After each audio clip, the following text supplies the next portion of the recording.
परम सत्य। परम सत्य क्या है? क्या आप लोगों ने कभी इसको जानने का प्रयत्न किया है? खैर, परम सत्य का परिभाषा क्या हो सकती है? परम सत्य की परिभाषा भी काफ़ी सरल है।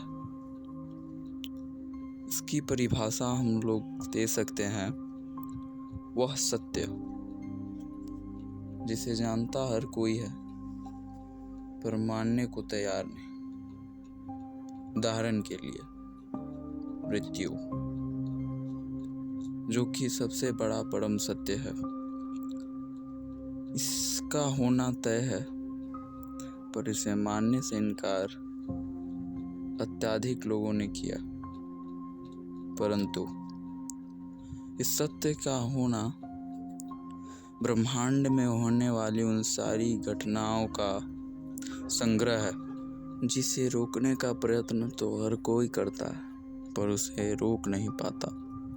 उदाहरण स्वरूप सूर्य का निकलना, वापस अस्त हो जाना, समय की गति का समानांतर रूप से चलते रहना, ना किसी के लिए रुकना, ना किसी के लिए बढ़ना, और ना जाने क्या क्या। इसे हम लोग यहीं छोड़ते हैं। हम बात करते हैं आज समाज में मौजूद विभाजन को।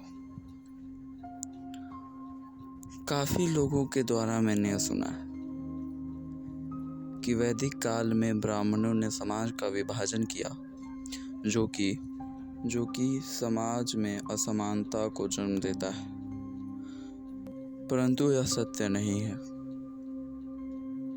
इसको साबित करने के लिए मैं आपको एक उदाहरण देता हूँ। हमारा शरीर, जो कि आज तक का सबसे आधुनिक मशीन है,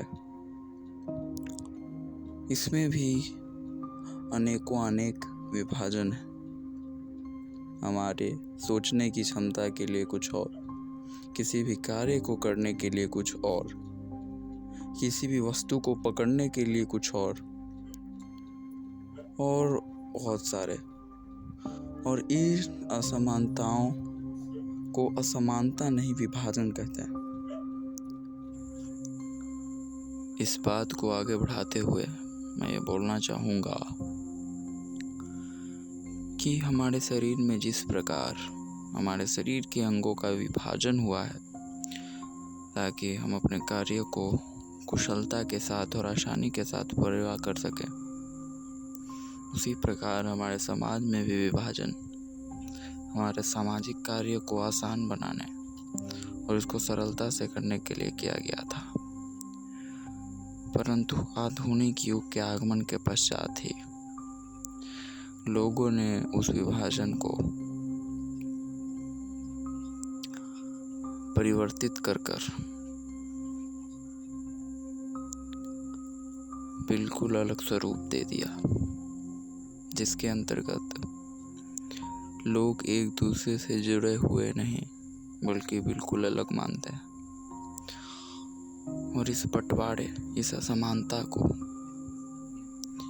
अपनी चरम सीमा पर पहुंचने के लिए ज़्यादा समय नहीं लगेगा। और अगर यह अपनी चरम सीमा पे पहुंच गया तो इसे रोकना बिल्कुल नामुमकिन हो जाएगा। अगर हमें इसे रोकना है तो हमें अभी से प्रयत्न करना पड़ेगा। इसके लिए एक और अलग वीडियो बन सकता है, क्योंकि हमारे पास सीमित समय होता है, तो हमें उस सीमित समय में ही समाज में और अपने जीवन में मौजूद हर एक कठिनाइयों का सामना करना चाहिए। और यह समाज का ही नहीं, प्राकृतिक का भी नियम है कि अगर हम कोई कार्य अकेले करना चाहें तो उसमें सफल होने का प्रतिशत कम होता है। और अगर हम लोग साथ मिलकर ये काम करें तब हमारे सफलता का प्रतिशत अत्यधिक हो सकता है। खैर, सोचने की बात है, यह विचार करने का विषय है जिस पे हमें जरूर से विचार करना चाहिए। धन्यवाद।